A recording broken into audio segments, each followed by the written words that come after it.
घडणाऱ्याला रोखण्याचं सामर्थ्य तुझ्यात नाहीये दक्षा। जे आज न उद्या घडणार आहे ते घडल्याशिवाय राहणार नाही। मी तसं घडू देणार नाही। मी दक्ष आहे, प्रजापती दक्ष। सृष्टीच्या प्रत्येक गोष्टीवर माझे नियंत्रण आहे। मी जर ठरविले तर मी काहीही करू शकतो। आपल्या अहंकारामुळे तुला कशाला सामोरं जावं लागणार आहे हे आज तुला कळणार नाही दक्ष। केवळ तुझा पिता म्हणून मी तुला समजवायला आलो होतो। तू सत्याचा जितक्या लवकर स्वीकार करशील ते तुझ्याच भल्यासाठी असेल हे लक्षात ठेव। मग तुम्ही देखील बघाल तात हा प्रजापती दक्ष काय करतो ते। येणारा काळच ठरवेल की मी योग्य होतो। माझ्या पुत्राला नको त्या संकटाला सामोरं जायला नको हीच माझी भावना होती। पण असो दक्षा, तुला खरोखरच सगळ्याचाच विसर पडलाय हे मला आता कळून चुकलंय। आठव दक्षा, तुला भगवती देवी प्रसन्न झाल्या होत्या त्यावेळी तुला त्यांनी काय सांगितलं होतं ते माझ्या स्मरणात आहे तात।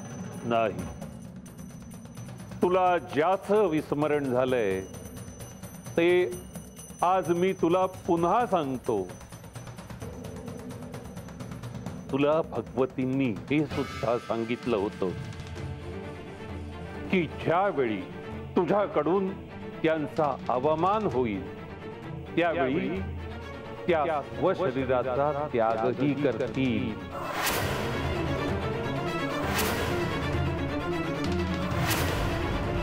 माझ्याकडून तसे घडणार नाही, त्याबद्दल आपण निश्चिंत असावे। मी केवळ सावध करण्यासाठी आलो होतो, तुला स्मरण करून देण्यासाठी आलो होतो।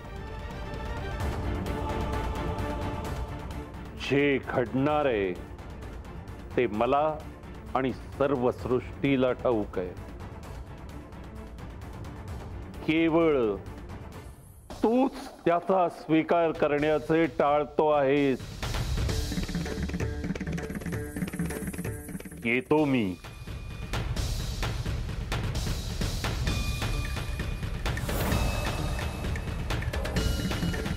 अहो माझा ऐका, हा विचार सोडून द्या। ते शक्य नाही।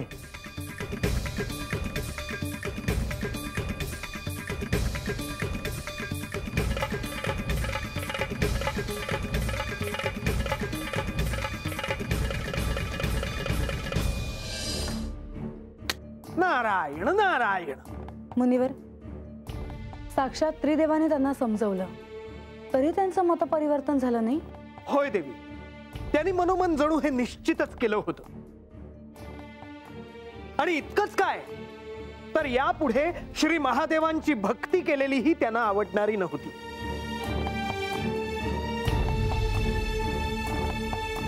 त्यांचा महादेवांवर राग असला तरी महादेवांची भक्ती करायची नाही असं कसं ठरवलं त्यांनी? ते महादेव आहे ती।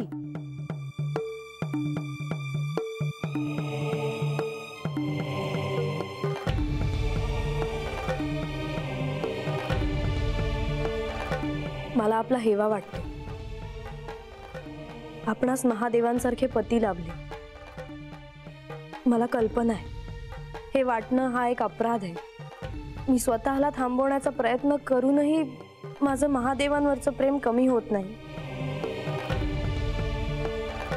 बानू, शांत हो।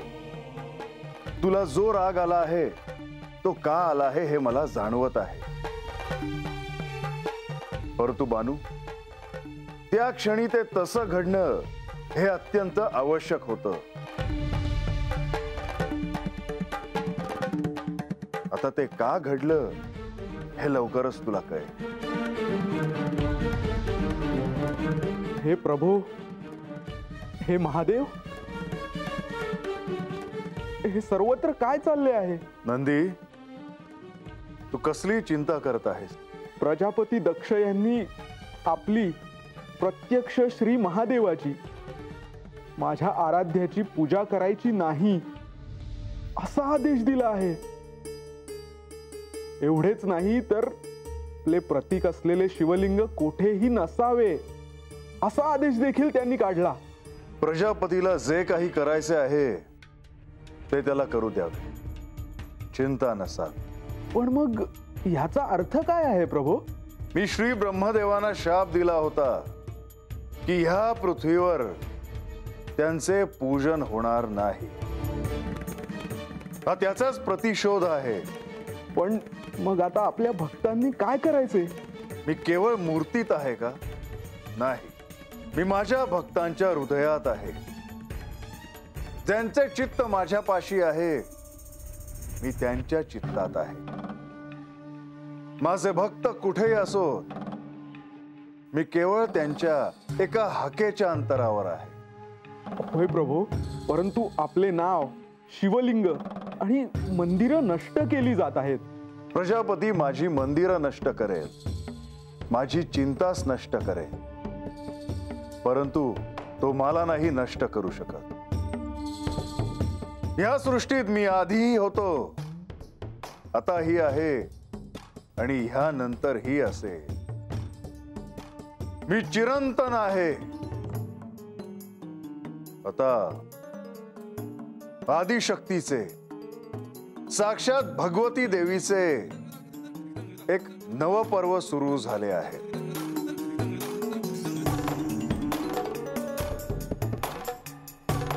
यस्म स्मरण मात्रेण जन्म संसार बंधनात विमुच्यते नमस्तस्मै विष्णवे प्रभविष्णवे नमः समस्त भूतानां आदि भूताय भूभृते अनेक रूप रूपाय विष्णवे प्रभविष्णवे.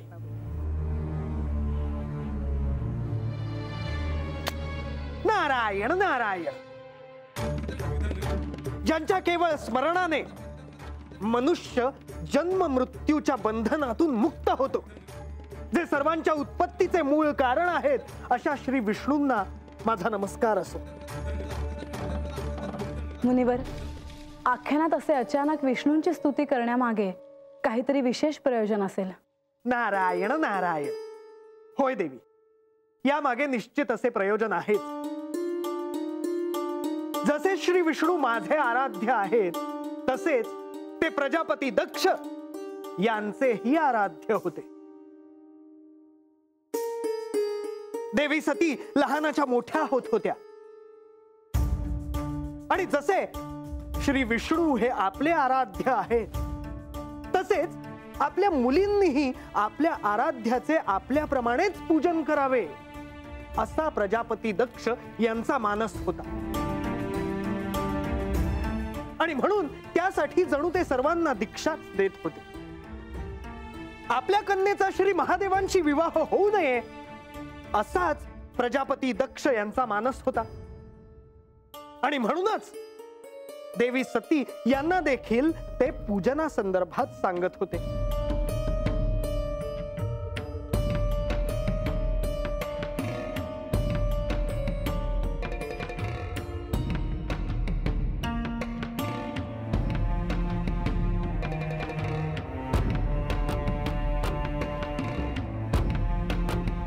बाबा, ही कोणाची मूर्ती आहे? आज म्हाळसेने सहभोजन करायचे ठरवले आहे. परंतु मी येणार नाही या सहभोजनाला. आज मी इतके दिवस ह्या जेजुरी गडावर राहते आहे, परंतु आजपर्यंत श्री खंडेरायांनी मला काहीही दिलेलं नाही.